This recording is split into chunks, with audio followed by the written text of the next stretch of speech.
En 1987, alors âgé de 18 ans, j'ai adhéré au Front National de la Jeunesse. 2 ans auparavant, j'avais lu l'ouvrage de Jean-Marie Le Pen, Les Français d'abord. Militant nationaliste, j'avais entendu parler du révisionnisme, mais je ne m'y intéressais pas, car mon regard était tourné vers l'avenir, pas vers le passé. J'ai commencé à évoluer lors de discussions familiales. Dès que j'exposais mes opinions politiques, les adultes me répondaient « Ces idées-là, on sait où ça mène. Hitler aussi prétendait défendre sa race et sa nation. Ça a fini avec une guerre mondiale et les chambres à gaz. Ne te laisse pas embrigader comme d'autres l'ont été. » Une fois cet argument lancé, toute discussion sur la doctrine nationaliste devenait impossible. J'espérais que ma famille n'était pas représentative de la population française. Rapidement toutefois, mon espoir s'envola. Comment s'envola-t-il? Comment ai-je fini par comprendre qu'en politique, le passé était d'une importance capitale, moi qui ne m'y intéressais pas? Comment, depuis 35 ans, les faits ont-ils toujours confirmé? C'est ce que je résume brièvement dans ce premier épisode.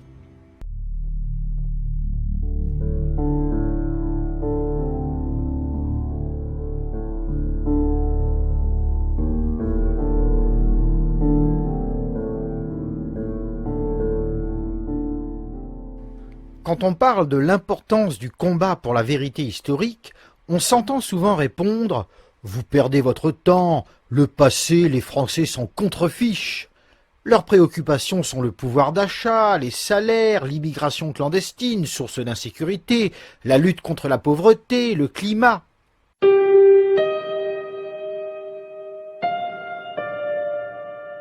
Je vous l'accorde, les Français se préoccupent des conséquences de la crise et de l'immigration.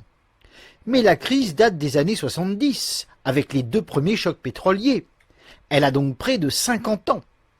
Dès la fin des années 70, en outre, Jean-Marie Le Pen dénonçait l'immigration massive. Il était le seul. En 1982, dans une lettre au président de la République François Mitterrand, il pointa le danger mortel que fait courir à notre nation et à notre peuple une immigration étrangère en croissance continue.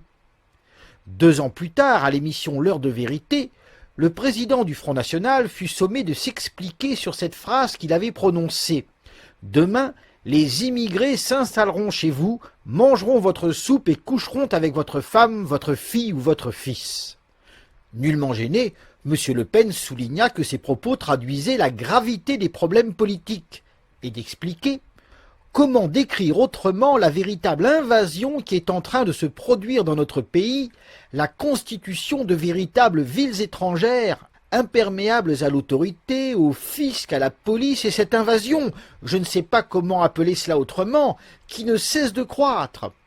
Comment expliquer aux gens qu'elle les menace dans l'essence même de leur liberté et de leur devenir? 1984 fut l'année à partir de laquelle la droite nationale obtint des scores électoraux non négligeables.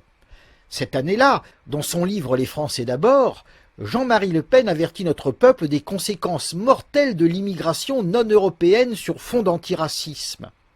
Il y a plus de 10 ans, écrivait-il, que nous essayons en vain de tirer la sonnette d'alarme sur l'immense péril contenu dans l'immigration étrangère. Nos avertissements ont toujours été balayés pour l'imbécile affirmation qu'il s'agissait de propos racistes. Dès les années 60, nous condamnions sévèrement l'initiative des gouvernements français d'aller chercher une main-d'œuvre étrangère, notamment de manœuvres et d'ouvriers non françaises. La politique désastreuse de nos gouvernements a eu des conséquences catastrophiques, car elle a ouvert la voie d'une manière absolument incontrôlée à un flux migratoire énorme. Quand nous utilisons nos moyens de mesure qui sont ceux de nos yeux, quand nous voyons ces appartements conquis les uns après les autres, ces populations qui changent, ces écoles littéralement colonisées, nous savons combien le péril est grand. Dans le 20e arrondissement de Paris, dont je suis l'élu, il est déjà des crèches où le taux est seulement de 5% de Français. Dans les écoles publiques, 20% de Français. Il s'agit là d'une véritable marée. Un certain nombre de politiciens, de penseurs et de philosophes de gauche s'emploient à en réduire les conséquences à une simple manifestation d'insupportabilité raciale. Je suis frappé de voir, quand je circule dans les rues de France, beaucoup de personnes âgées et des jeunes immigrés. Ce constat me serre le cœur et me fait prendre concrètement la mesure des dangers que court notre pays. L'Europe et maintenant la France connaissent une crise de natalité sans précédent qui, si elle n'était pas enrayée, marquerait non pas seulement le déclin de notre civilisation, mais la disparition de nos peuples. Alors qu'en face, dans les pays sous-développés, en particulier l'Afrique et l'Asie, dans le tiers-monde, une fantastique explosion démographique est en cours. Elle crée des courants perturbés, des zones de haute pression vers les zones de basse pression démographique. Courants qui, si nous n'y opposons pas la force de notre lucidité et de notre courage, submergeront et balayeront les civilisations dont nous sommes les gardiens et les porteurs. Le message était limpide. En 1988, la droite nationale se présentait comme une force d'avenir qui répondait aux attentes des Français.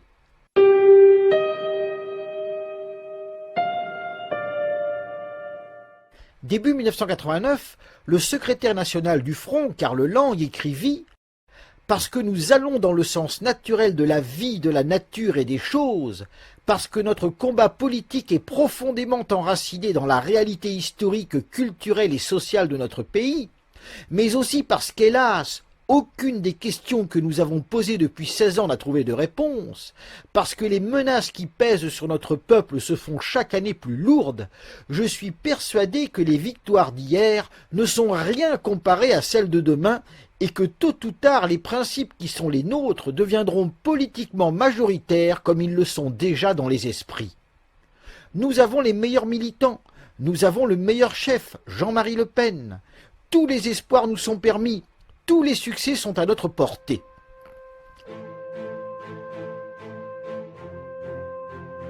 Quatre mois plus tard, Bruno Maigret lança « Le courant que nous incarnons sera une lame de fond dans l'ensemble de l'Europe ». Début 1991, Roland Gaucher souligna « Il y a entre le pays légal et le pays réel un fossé qui, jour après jour, se creuse davantage.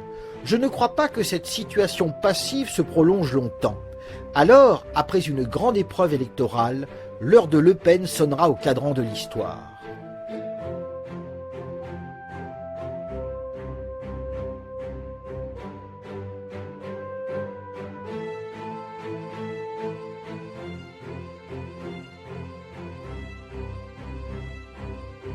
En avril 1991, le numéro 2 du Front National, Bruno Maigret, fut interrogé. « Vous êtes donc résolument optimiste ?»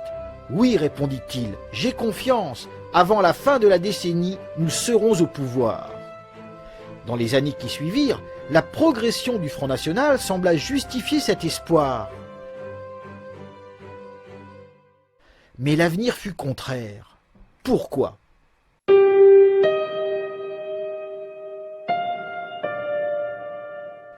Le 21 avril 2002 apporta la réponse.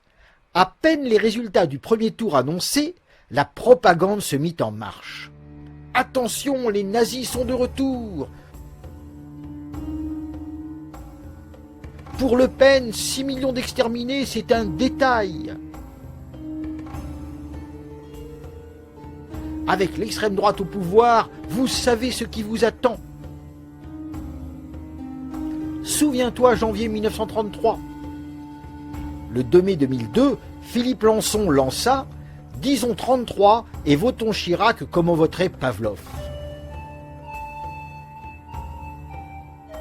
La gifle électorale du deuxième tour démontra que cette propagande, fondée sur le passé, avait fonctionné. D'escroc qui méritait d'être jeté en prison, Jacques Chirac était soudainement devenu l'homme qui devait retourner à l'Élysée. Car il fallait sauver la France du péril brun.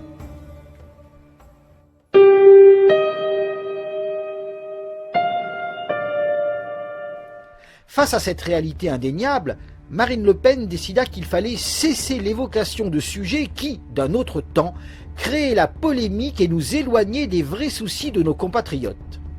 Cette décision confirmait que le passé était un sujet sensible dans l'esprit des Français.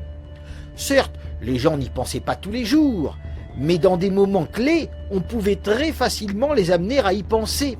Et ça marchait.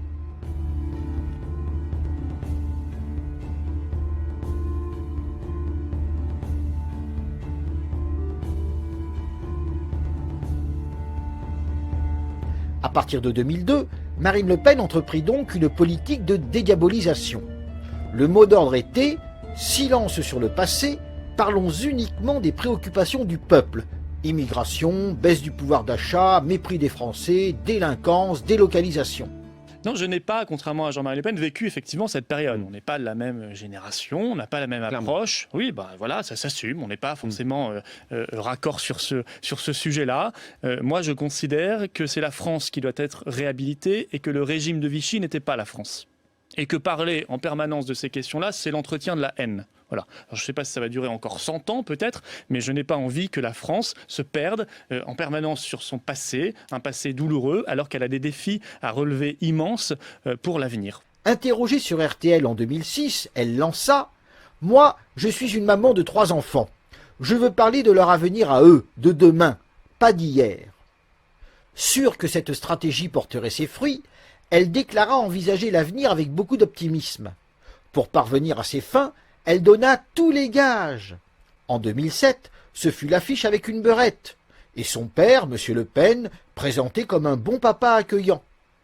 Mais avec 10% et une 4e place au premier tour, le résultat fut très décevant.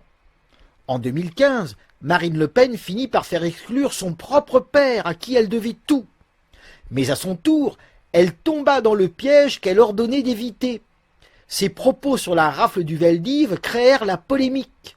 Elle fut accusée de négationnisme. Et on va beaucoup parler de la présidentielle en France, forcément J-13, et de notamment ces propos de Marine Le Pen sur la rafle du Veldiv de ce dimanche qui font depuis une énorme polémique. Oui, la France n'en est pas responsable. Ce sont les mots de la candidate du Front National évoquant cette rafle de 1942 à Paris où plus de 13 000 juifs avaient été arrêtés pour être déportés.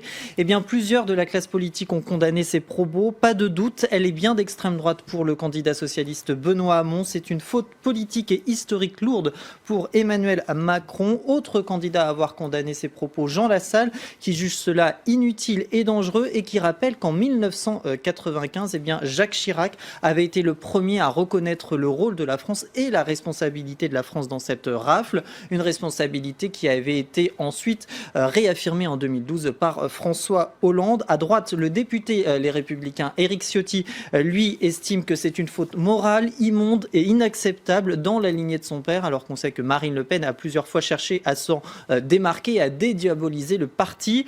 Du côté de Nicolas Dupont-Aignan, le candidat de Debout la France, on dit ne pas comprendre la polémique. Il y avait bien une France qui a collaboré à Vichy et celle qui a redonné son honneur, celle de De Gaulle. C'est d'ailleurs un peu la ligne de défense de Marine Le Pen qui s'est expliquée dans un communiqué. La France était à Londres, pas à Vichy, estimant du coup par là même être dans la même lignée que François Mitterrand, mais surtout que le général de Gaulle, condamnant donc le régime de Vichy et aussi écartant toute critique concernant un éventuel négationnisme. Des propos qui ont été condamnés par l'Union des jeunes étudiants, des étudiants juifs de France, tout comme le CRIF, qui ont dénoncé eux des propos révisionnistes. Pour cet historien, la comparaison avec le général de Gaulle est inappropriée car lui se cherchait une légitimité, mais Marine Le Pen, elle se cherche surtout un électorat, ça a des visées électoralistes selon lui. Pour tenter de se rattraper, elle déposa une gerbe en mémoire des victimes de la déportation.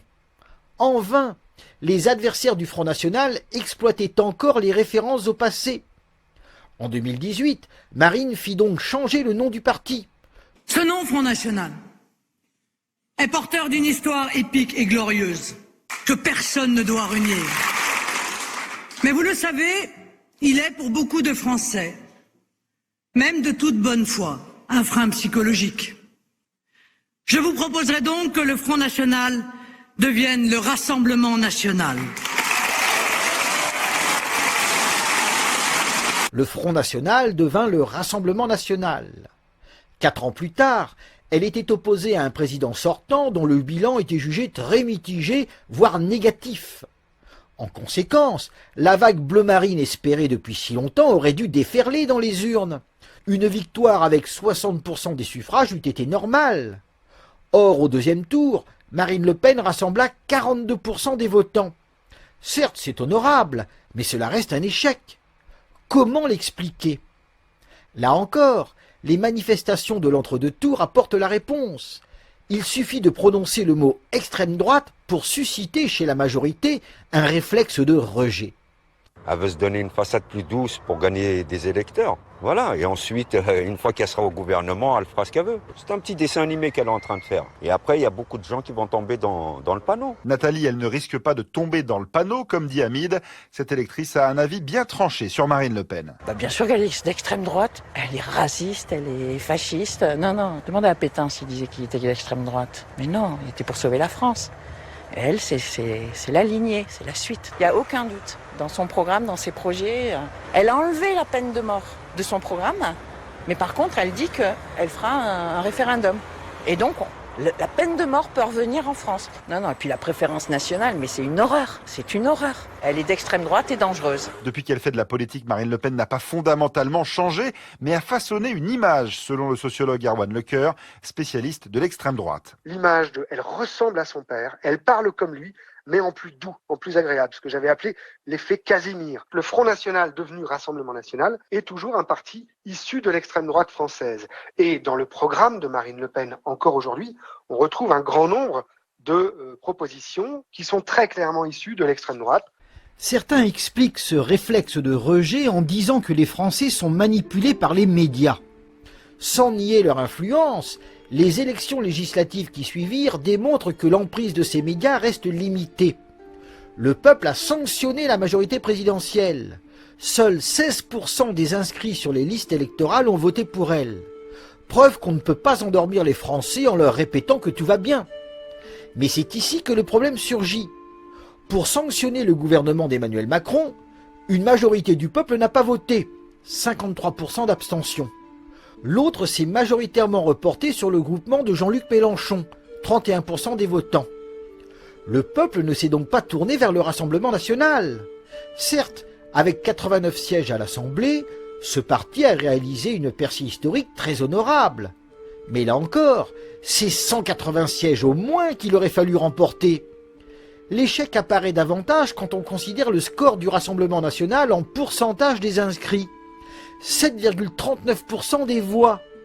La conclusion s'impose. Après 20 ans de dédiabolisation et les échecs successifs de messieurs Chirac, Sarkozy, Hollande puis Macron, seul un inscrit sur 14 vote pour le parti de Marine Le Pen lorsqu'il s'agit d'envoyer à Paris des représentants qui voteront les lois.